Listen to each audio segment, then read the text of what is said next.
BJP ವಿರುದ್ಧ DCM DK ಗರಂ ಆಗಿದ್ದಾರೆ.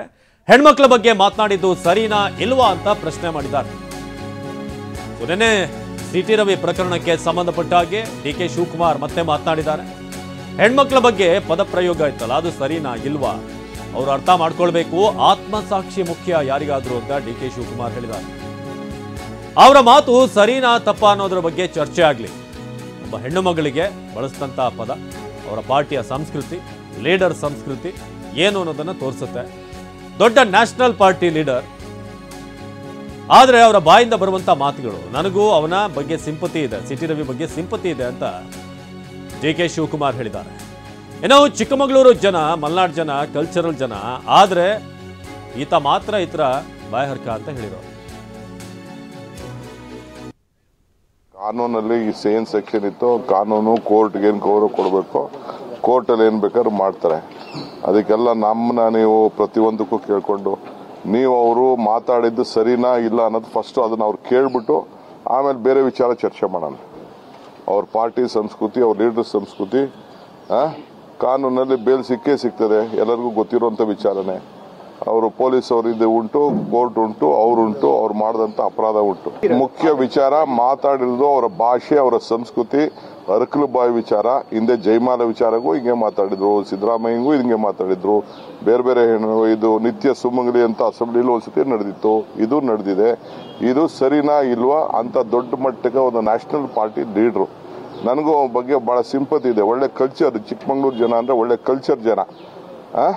ಆ ಪಾರ್ಟಿಲಿ ಈ ತರ ಹೆಣ್ಮಕ್ಳ ಬಗ್ಗೆ ಮಾತಾಡೋದು ಸರಿನಾ ಇಲ್ವಾ ಅನ್ನೋದು ಫಸ್ಟ್ ಅವರು ಅರ್ಥ ಮಾಡ್ಕೊಳ್ಬೇಕು. ಆತ್ಮಸಾಕ್ಷಿ ಇಸ್ ಇಂಪಾರ್ಟೆಂಟ್.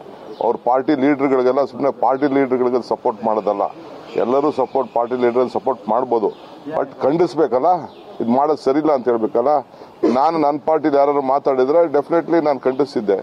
ಇದೇ ಅಶೋಕ್ ಏನ್ ಹೇಳಿದ್ರು, ಮುನ್ರತ್ನ ವಿಚಾರದಲ್ಲಿ ಏನ್ ಹೇಳಿದ್ರು, ನನಗೇನಾದ್ರು FSL ರಿಪೋರ್ಟ್ ಬಂದ ತಕ್ಷಣ ಎಕ್ಸ್ಪೆಲ್ ಮಾಡ್ತೀನಿ ಅಂತಂದ್ರು. ಈ supporting is a party to it. Ashok is a party to all this crime. So ಇದು ಅವ್ರ ಪಾರ್ಟಿ ಲೀಡರ್ಶಿಪ್. ಅದನ್ನು ಒಪ್ಕೊಳ್ಳಿ, ನಮ್ಮ ಪಾರ್ಟಿ ಹಿಂಗೆ ಅಂತ ಒಪ್ಕೊಳ್ಳಿ, ನಮ್ಗೆ ಸಂತೋಷ. ನಾವೇನು ಅದಕ್ಕೇನು ತಕರಾರು ಮಾಡಕ್ ಹೋಗಲ್ಲ. ಮುತ್ತು ರಕ್ತಗಳನ್ನ ಮನೇಲೇ ಮಡಿಕೊಳ್ಳಿ, ಅವ್ರನ್ನ ಹೊರಗಡೆ ಕಳಿಸಿ ಅಂತ ನಾನು ಹೇಳುದಿಲ್ಲ. ನಮ್ಗೆ ಈ ಪಾರ್ಟಿಲಿ ಇಂಥ ಮುತ್ತು ರಕ್ತಗಳು ಮಡಿಕೊಂಡಿದೀವಲ್ಲ ಅನ್ನೋದು ಅವ್ರು ಖುಷಿ ಪಟ್ಕೊಂಡು ಇಟ್ಕೊಳ್ಳಿ. ಅಂದ್ರೆ ಸಮಾಜಕ್ಕೆ ಎಕ್ಸ್ಪೋಸ್ ಮಾಡ್ಬೇಕಷ್ಟೇ.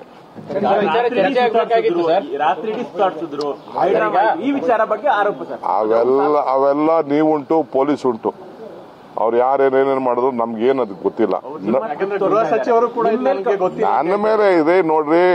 ಅವ್ರ ಮನೇಲಿ ಏನಾದ್ರು ನಾನೇ ಕಾರಣ, ಅವ್ರ ಪಾರ್ಟಿಲಿ ಏನಾದ್ರು ನಾನೇ ಕಾರಣ, ಅವ್ರ ಹೊಟ್ಟೆ ಒಳಗೆ ಏನಾದ್ರು ಕಾರಣ, ಹೊರಗಡೆ ಏನಾದ್ರು ನಾನೇ ಕಾರಣ. ಈ ರಾಜ್ಯದಲ್ಲಿ ಎಲ್ಲ ನಾನೇ ಕಾರಣ. ಅವ್ರಿಗೆ ಪಾಪ ನನ್ನ ನೆನ್ಸ್ಕೊಂಡಿಲ್ಲ ಅಂದ್ರೆ ನಿದ್ದೆನೂ ಬರುವುದಿಲ್ಲ.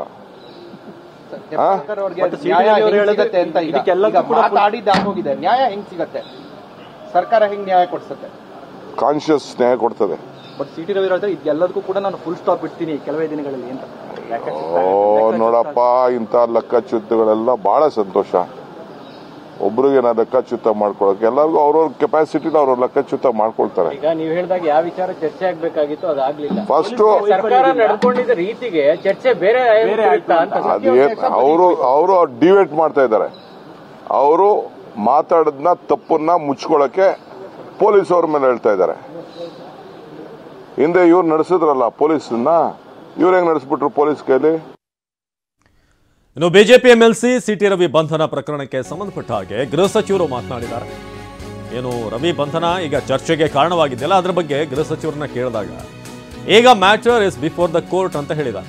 ನಾನು ಯಾವುದೇ ಹೇಳಿಕೆಗಳನ್ನ ಕೊಡೋದಿಲ್ಲ, ವಿಚಾರ ಕೋರ್ಟ್ನ ಮುಂದಿದೆ ಅಥವಾ ಕೋರ್ಟ್ನ ಅಂಗಳದಲ್ಲಿದೆ, ಹಾಗಾಗಿ ಯಾವುದೇ ಹೇಳಿಕೆಯನ್ನ ನಾನು ಕೊಡೋದಿಲ್ಲ, ಅದು ನ್ಯಾಯಾಂಗ ನಿಂದನೆ ಆಗುತ್ತೆ, ಆ ಬಗ್ಗೆ ಚರ್ಚಿಸುವುದು ಸಮಂಜಸವಲ್ಲ ಅಂತ ಹೇಳಿದ್ದಾರೆ.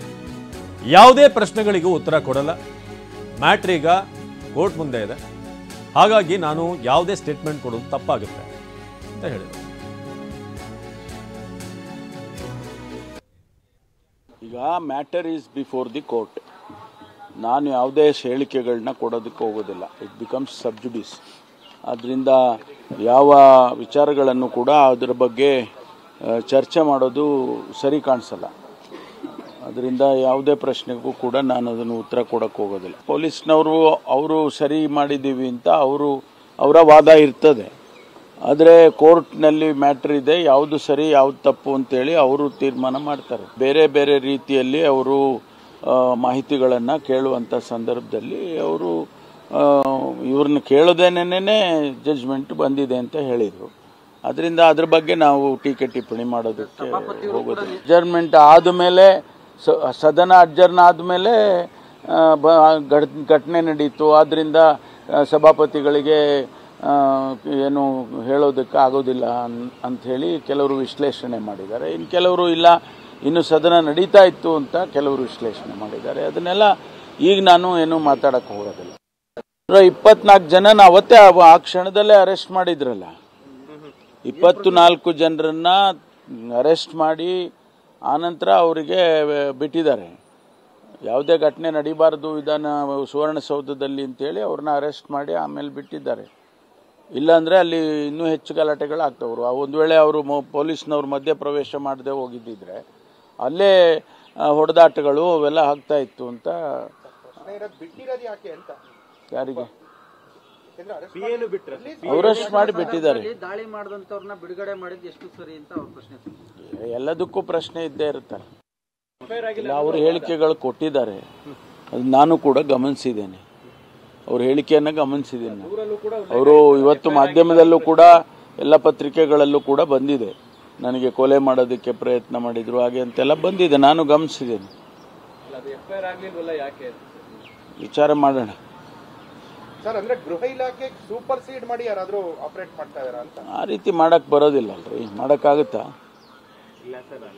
ಮಾಡಕ್ಕಾಗುತ್ತಾ?